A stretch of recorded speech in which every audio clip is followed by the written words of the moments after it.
So here we are. Wonderful.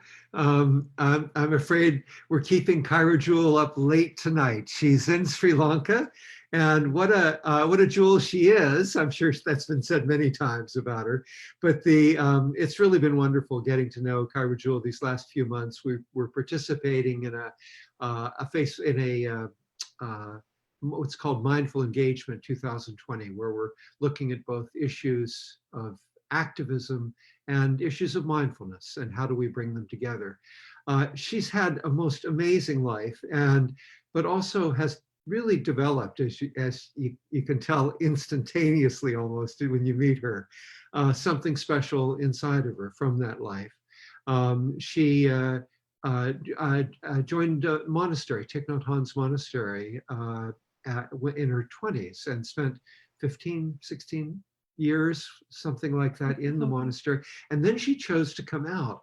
I'm just wondering if I've shared your biography accurately, or if you'd like to share anything else about it, Kaira Jewel.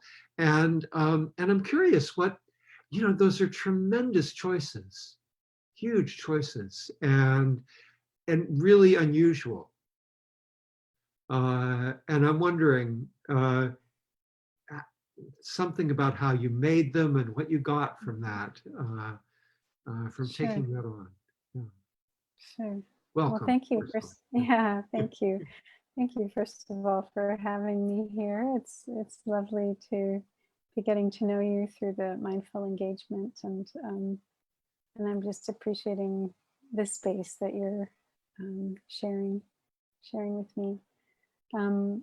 So I would have to say a real trajectory was there in my life long before I chose to become a nun, and that was growing up in a Christian family religious order. So it was an intentional community that was focused on human development projects, village development projects all around the world.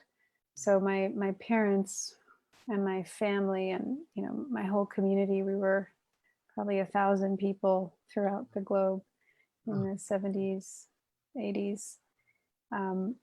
It was a very strong ideal of service and spiritual practice. I remember we would get up with the bell, and it was a very monastic lifestyle for lay people. With the bell at 5:30, 6 in the morning, we'd go down every morning. We'd have a service of reading, prayer, chanting. I mean, as a young child, like 6 or 7, I was getting up and praying in the morning before breakfast. So we had a very regimented schedule, just like in the monastery. We lived with a lot of people. We had singing. We had very meaningful conversations.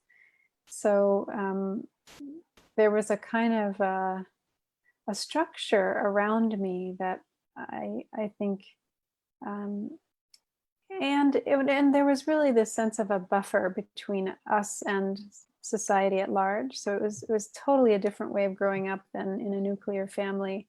We would have our meals made in a huge industrial kitchen, a lot of donated food. I mean, we weren't eating like very good stuff all the time. But it was adequate, but it wasn't anything, very special. Anyway, I think there was a sense of being in a kind of a group that had a purpose that was really distinguished itself from the world around it. So there's many parallels to the monastic life that I chose in later life. And so, but I think what I really touched growing up was,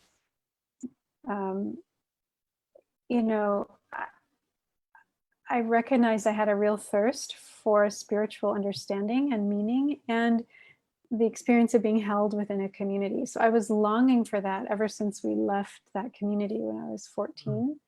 And so when very soon after, I mean, it was just like 8 years later, I found Plum Village, and it was like I just went right back. I mean, just a hand in a glove, like, oh, this is what I was made for, like living in community and dedicating my life to something and opening my heart and mind to understand myself better. And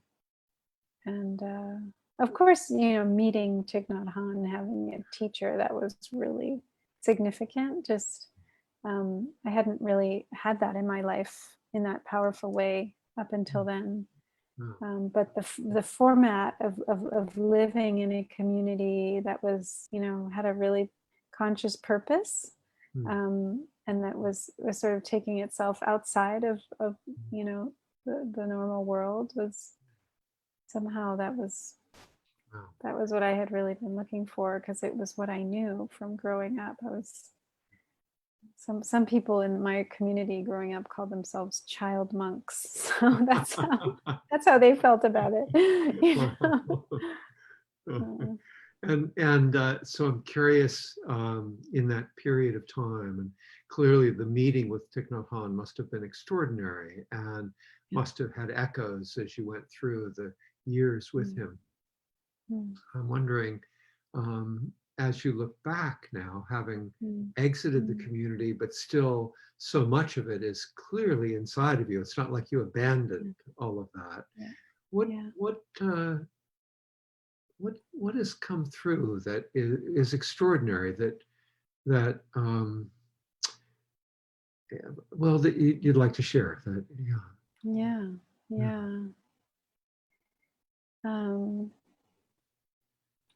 Well, there's a phrase in one of our sutras that says, one of the scriptures of our tradition, that says, once I have a path, I have nothing more to fear. And I really experienced that coming into the Plum Village tradition, that I was like, oh, this has been what I've been looking for my whole life, just a path, so that I could just know. It doesn't mean it's easy. It doesn't mean you always even know how to walk on it, but the path is there, and there is this sense of just, oh, okay, I just have to do this for the rest of my life. The confusion about what you're doing is gone. You still have all the challenges and difficulties of how to do it, but you know what you're supposed to be doing. And then also, for me, it was so significant to meet Thai, and as soon as I saw him teach him, because I knew this was interesting too. As I was finishing, I went to Stanford, and as I was finishing, I did a bachelor's and a master's sort of within 4 years, and a little bit more. But I went to hear Ram Dass speak. He came to speak to his he was an alumni. Anyway, so he said, you learn a lot here, but you don't learn how to be happy. And that really resonated with me. I was like, yeah, I've gotten a great education here. I was thinking of going on to do a PhD. And then I just thought about that. And I thought, do the people that I see teaching as professors, are they happy? They're successful, they're published, but I just was like, I'm not sure that's the way I want to go. So I decided, having heard him, I was like, I'm going to go look for a spiritual community and a teacher. That was just really clear at age 22. Wow. So Ram Dass so I knew. Yeah, I mean, I was already kind of coming to the end of my studies and thinking, what should I do? And really feeling there was something missing on the spiritual side. I had already started meditating. I had a long practice of doing yoga. I went to the religious science church. I was raised in this Christian community. So I had a really alive spiritual life. And I just felt there was something in my education that I wasn't learning that felt really critical. So I went to Plum Village that next summer. So as soon as I saw Thai, I was like, this is the teacher I've been looking for. And so my addendum to that sentence, once I have a path, I have nothing more to fear, is once I have a teacher, I have nothing more to fear, because that's really been my experience in a way since encountering Thai. It's just this sense of, I have absolute faith and trust in you, and he walks his talk. And so that has sustained me from, becoming a nun, deciding I didn't want to be a nun anymore. Like he's still such a strong presence in my life as my kind of root teacher. And of course, I'm learning from other teachers as well, and in other traditions now, the Vipassana tradition as well as the Mahayana Zen. But this sense of, he's in me. And he would always say this. He would always say, like, it's not about me, like it's about the Sangha, and Thai is in the Sangha, Thai is in every one of you.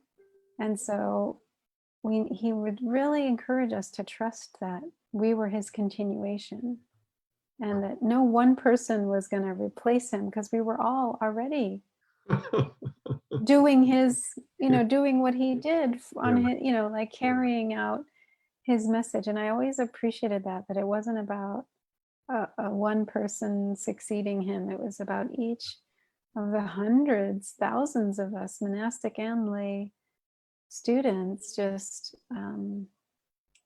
trusting that he was in us, and that we had, and Sister Chung Kong, his main assistant, was like, but you have to be your own Buddha. You can't be the Buddha the way Thai is, or like everyone has to figure out their own way to be their own Buddha. So it was also like, you're my continuation, and you're this unique manifestation. So go manifest that. Yeah, beautiful, beautiful. Wow, Kaira Jewel, what an incredible story, and you've answered part of what was going to be my next question, I think, very well, which is that just simply finding the path and finding the teacher, even though now you have left Plum Village, you've left the vows of being a nun, you still have the path and the teacher with you. And I'm wondering, in regard to the work that you and I are doing, which is around mindful engagement, and it's around this intermingling of the spiritual and the being active in the world in a social or political way. And I'm wondering a couple of things about that. You wrote a wonderful piece in Lion's Roar, and those of you watching, please go search it out. A beautiful piece about peace in times of crisis. And I'm wondering, there was a story there about 9/11 and Thich Nhat Hanh, and your relationship with him, and his suggestion right on that day, which was quite wonderful. And again, I encourage people to go read it. I'm wondering, and the other thing was, you and I in the last session that we gave on mindful engagement, I led it that there was a question coming up about anger, and you spoke about, was it fearless compassion? Fierce compassion. Fierce compassion.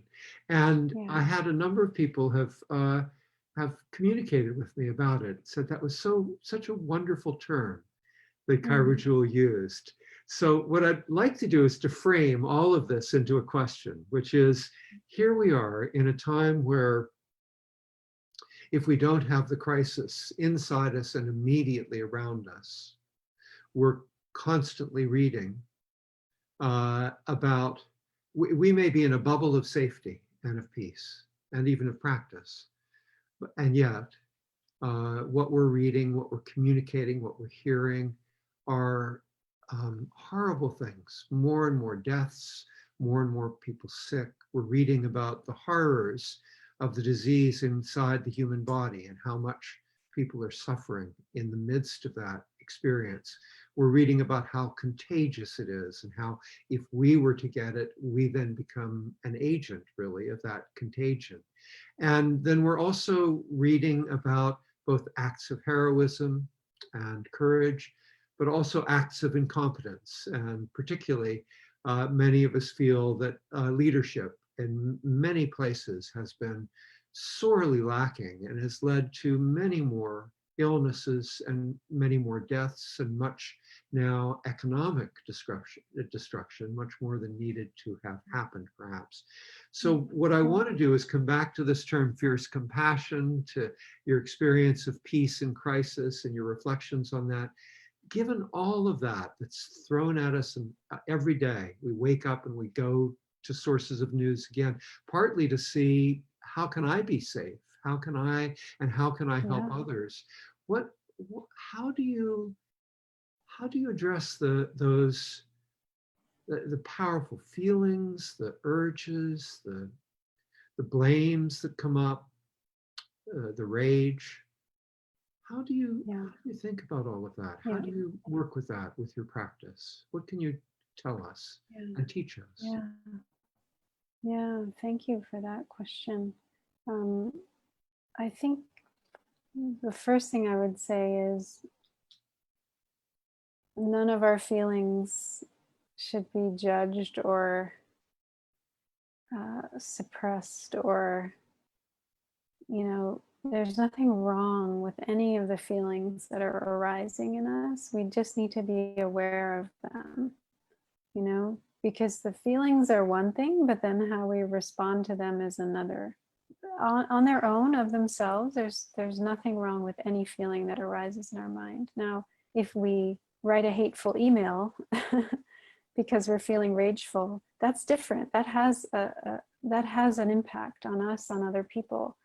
Or if we,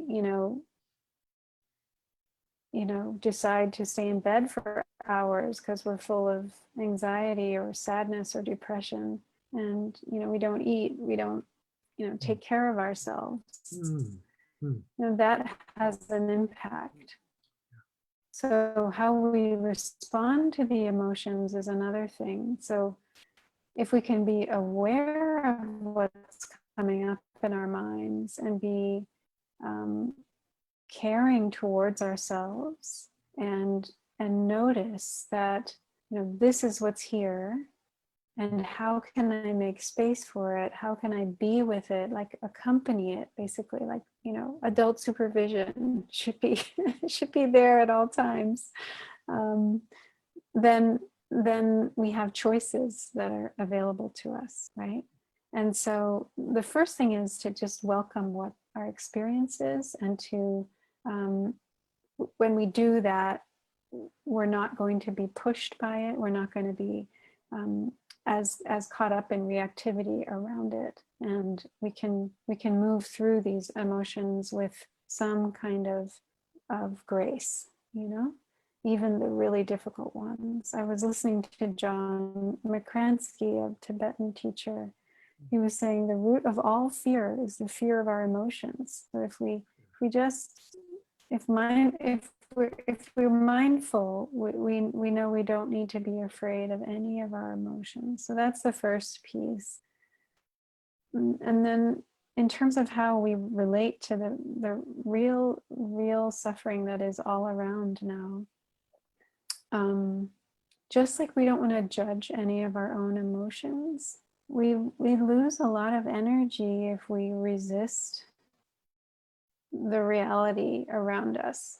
I mean, it doesn't mean that we don't stand up for what we feel is right and try to make change where we can.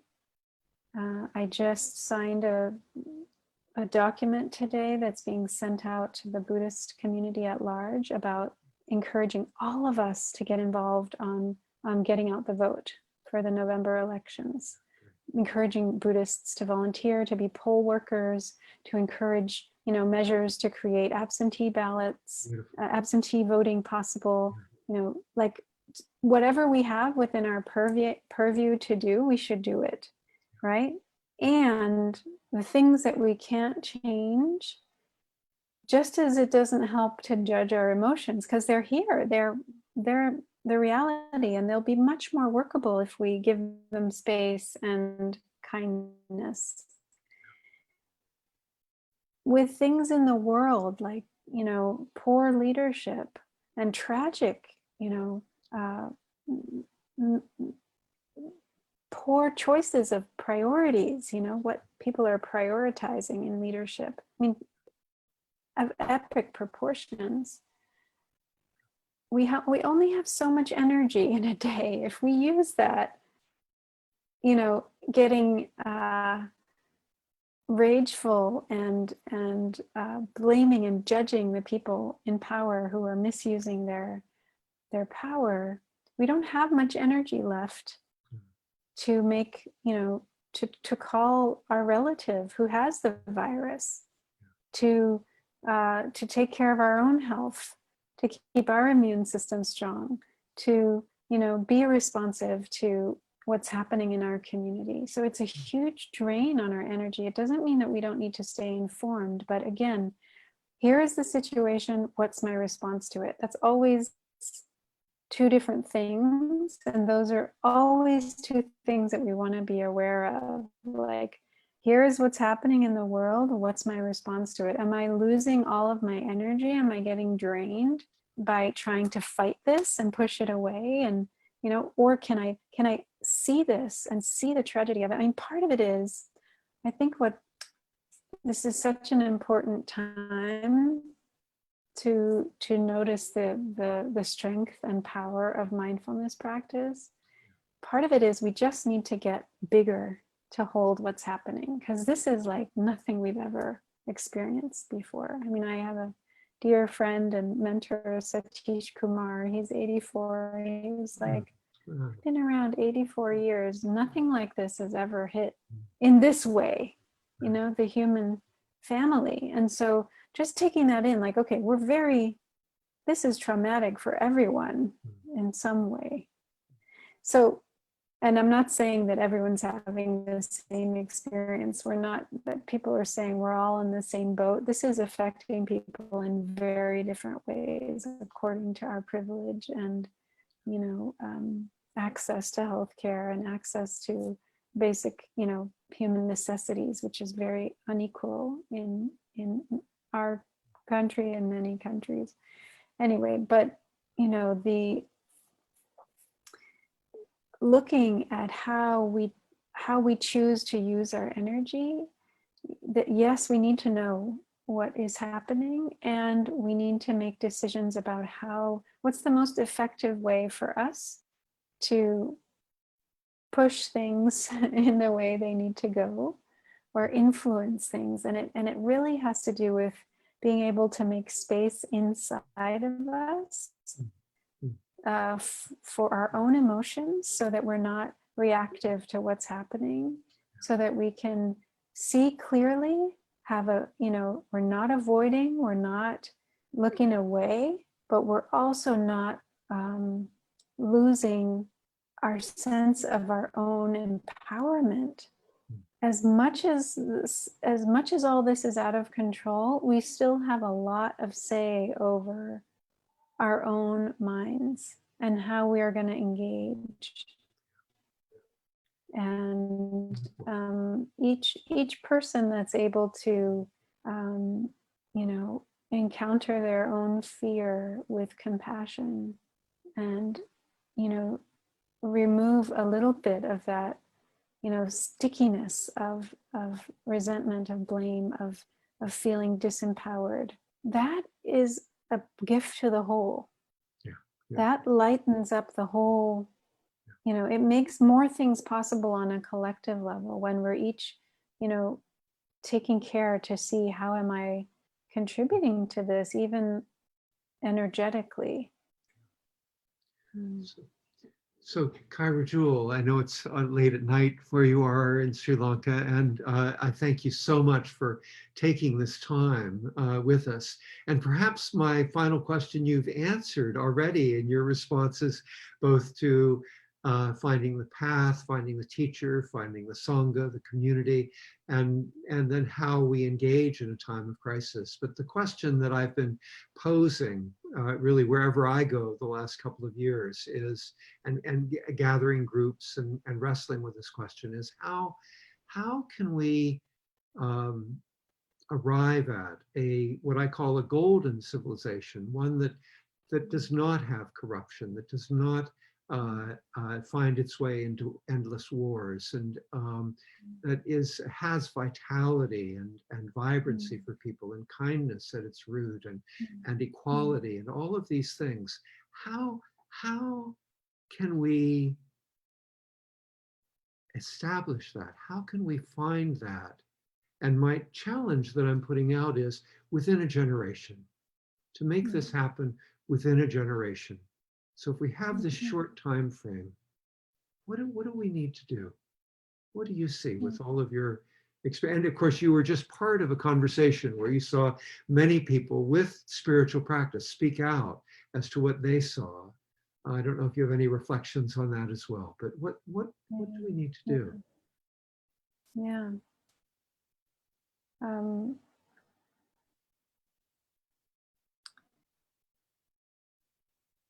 I think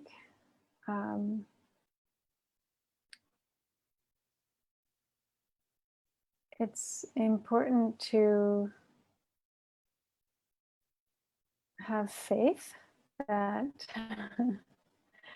what we're living today isn't, our fate. It's not something that we're stuck with. But also, I feel like to really bring about a deep shift,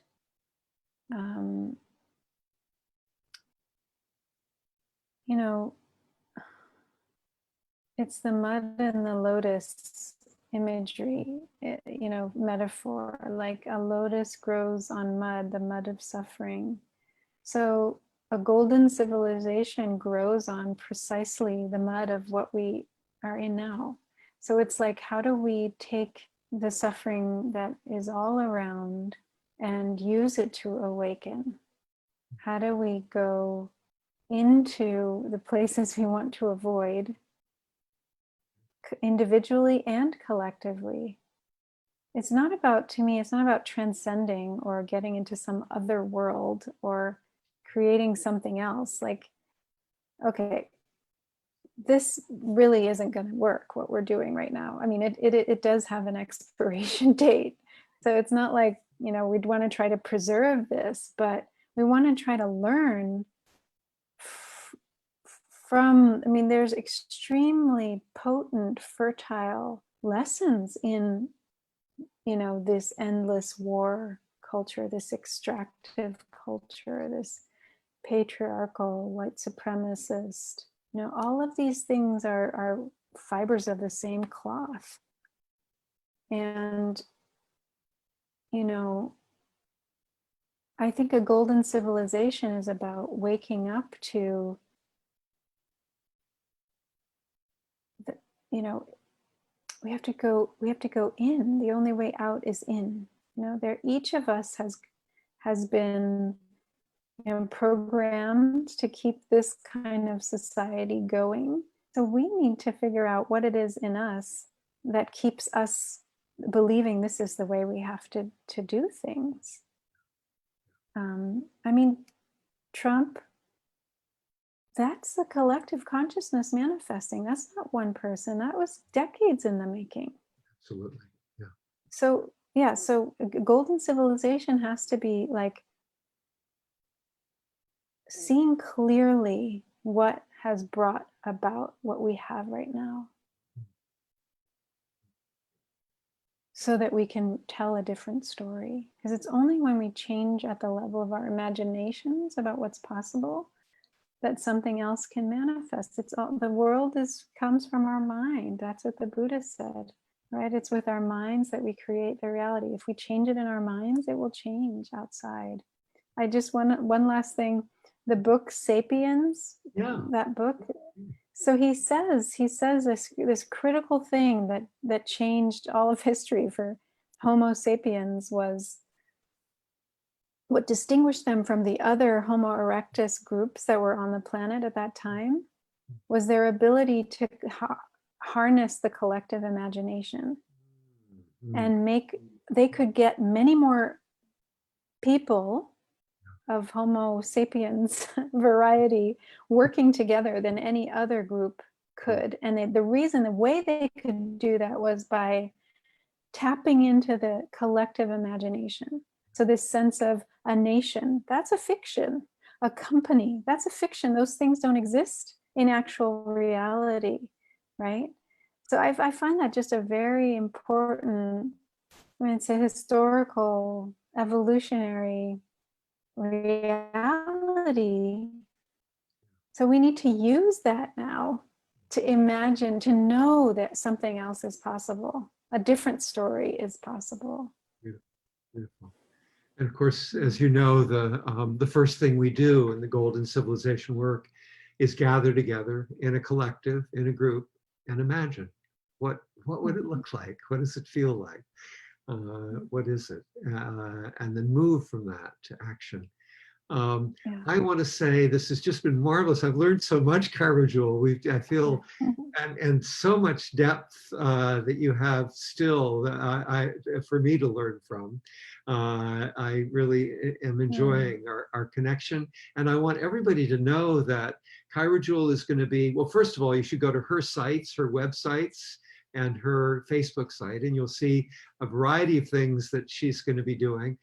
Something she and I will be doing together will be in, I think it's the first Wednesday in June at 12 noon Eastern time. And Kaira Jewel will be with Hugh Byrne and myself, but she will be leading that hour and a half of meditation and reflection. So please join us for more wisdom from Kaira Jewel. Thank you so much. What a blessing to have you in our lives. Thank you. Thank you so much, George. It's really been a pleasure. Thank you for having me. Yeah, thank you. And sleep well. Thank you. Thank Bye-bye. you. Bye.